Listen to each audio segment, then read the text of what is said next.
नमस्कार दोस्तों, आपका एक बार फिर स्वागत है हमारे चैनल न्यूज़ विला पर। मेरा नाम भव्य शर्मा और आज हम बात करने जा रहे हैं भारत और चीन सीमा विवाद के इतिहास के बारे में, जिसको लेकर भारत को अक्सर चीन उकसाता रहता है।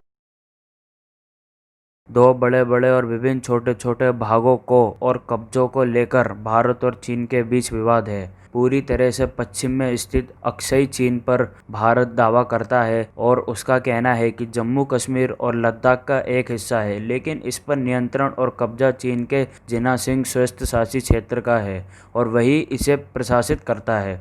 वास्तव में यह पूरी तरह से निर्जन और बहुत ऊंचाई पर स्थित बंजर जमीन है, जिसे जिन्नासिंग तिब्बत राजमार्ग अलग करता है। दूर पूर्व में स्थित मैकमोहन लाइन के दक्षिण में एक और बड़ा विवाद क्षेत्र है और इसे प्रारंभ और पूर्व से नॉर्थ ईस्टर्न फ्रंटियर एजेंसी कहा जाता है। इसे आज अरुणाचल प्रदेश कहा जाता है। साथ ही आपको बता दूं कि ब्रिटिश इंडिया और तिब्बत को लेकर एक समझौता किया था और मैकमोहन लाइन को 1914 के शिमला समझौते के तहत तय किया गया था, लेकिन चीन इस समझौते और करार को पूरी तरह से अस्वीकार करता है। चीन का दावा है कि यह पूरा का पूरा इलाका उसका है। बता दूं कि भारत और चीन के बीच लड़ा गया वार्षिक 1962 का युद्ध इन दोनों ही क्षेत्रों में लड़ा गया था, लेकिन 2006 में भारत और चीन के राजदूत ने दावा किया था कि समूचा अरुणाचल प्रदेश एक चीनी क्षेत्र है। हालांकि इसके पास सेना का जबरदस्त जमावड़ा मौजूद है। फिलहाल दोनों देशों की ओर दावा किया जाता है कि दोनों देशों के सैनिक सिक्किम के दूर उत्तर छोर में कम से कम 1 किलोमीटर तक अंदर घुसपैठ करते हैं। वर्ष 2009 में भारत ने घोषणा की थी कि यह सीमा के आसपास अतिरिक्त सैनिक बलों को तैनात कर दिया जाएगा। वर्ष 1960 में तत्कालीन भारतीय प्रधानमंत्री जवाहरलाल नेहरू और चीन के प्रधानमंत्री चाओ एन लाई के समझौते के तहत सीमा विवाद निपटाने के लिए अधिकारियों की बातचीत हुई थी। इस बातचीत के दौरान पश्चिम क्षेत्र की सीमा को तय करने के लिए बड़े जल विभाजकों अपनी असहमति जारी की और इस संदर्भ में जो भी चीनी दस्तावेज हैं उसमें बताए गए सूत्रों के अनुसार अक्सर ही सीमा संबंध दावों को गलत तरीके से प्रस्तुत किया गया है। तो चलिए अब बात करते हैं अक्साई चीन के बारे में, जो कि विवाद सीमा का पश्चिम हिस्सा है।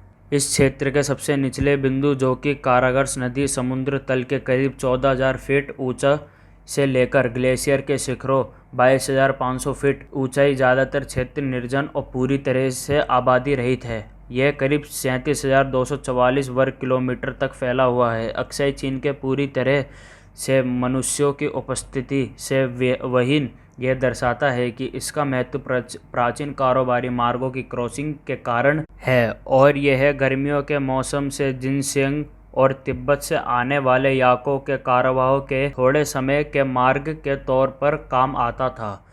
वास्तव में पश्चिम क्षेत्र में सीमाओं को लेकर शुरुआती समझौते में से एक को 1842 में जारी किया गया था।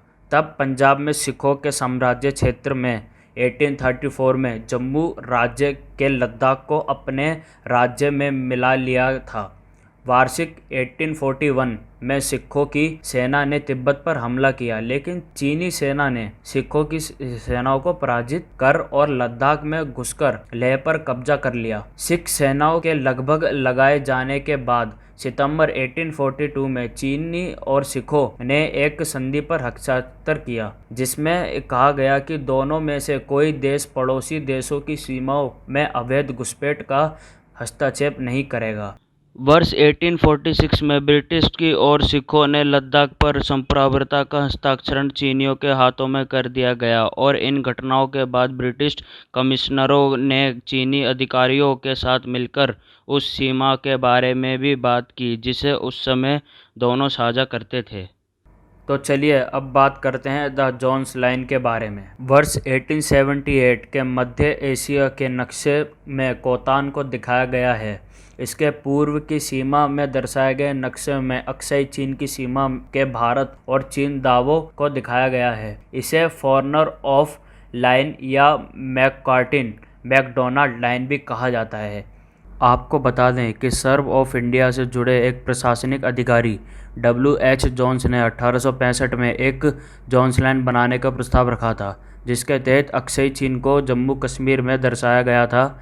यह वास्तव में डंगनग विद्रोह के दौरान हुआ था और उस समय चीन के विभिन्न प्रजातीय समूहों में बड़े पैमाने पर विद्रोह हुआ था और उस समय अराजकता के इस दौर में कहा जाता है कि 80 लाख से लेकर 1 करोड़ लोग तक मारे गए थे। इस कारण जोन्स लाइन का निर्धारण ही नहीं किया जा सका और सर क्लाउड मैकडोनाल्ड ने एक नोट बनाकर 1899 में ब्रिटिश सरकार की ओर से चीन को भेजी गई, लेकिन चीन ने इस पर कोई उत्तर नहीं दिया। इस मामले में कोई आधिकारिक सीमा निर्धारित नहीं की गई, लेकिन चीन ने इसे स्वीकार सीमा मान ली।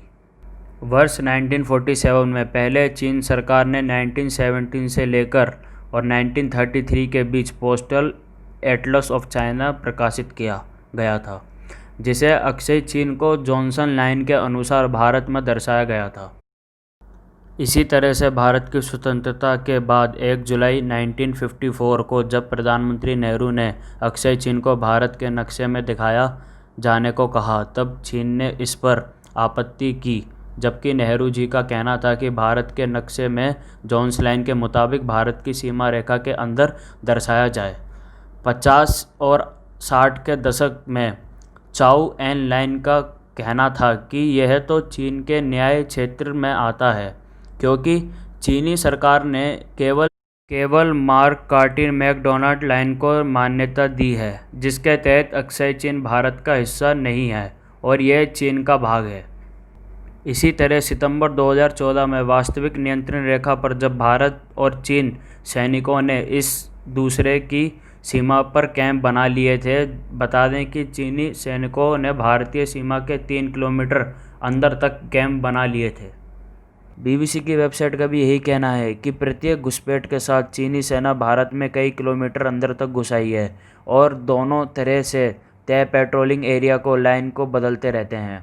मैकमोहन लाइन को भी चीन नहीं मानता, जबकि 1826 में जब ब्रिटिश और भारत चीन ने 1826 में उत्तरी सीमा को तय किया था, बाद में तिब्बत की स्थिति और इसकी सीमाओं को निर्धारित के रूप रेखा बनाई गई।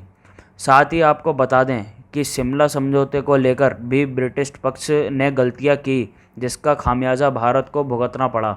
अरुणाचल का तवांग इलाका भारत के पास ही रहा, लेकिन चीन का कहना है कि पूरा अरुणाचल प्रदेश पर ही उसका अधिकार है। इस मामले में भारत का कहना है कि चीनी पक्ष अपनी सुविधा के अनुसार अपनी रूपरेखा बदलता रहता है, जिस कारण से कोई स्थिति सीमा रेखा का निर्धारित नहीं हो सका। दोस्तों, ये थी हमारी एक छोटी सी कोशिश। अगर आपको हमारी ये वीडियो पसंद आई हो तो इसको लाइक करें, शेयर करें एंड सब्सक्राइब करें। कमेंट सेक्शन में ज़रूर बताएं कि आपको इस वीडियो में क्या अच्छा लगा। धन्यवाद।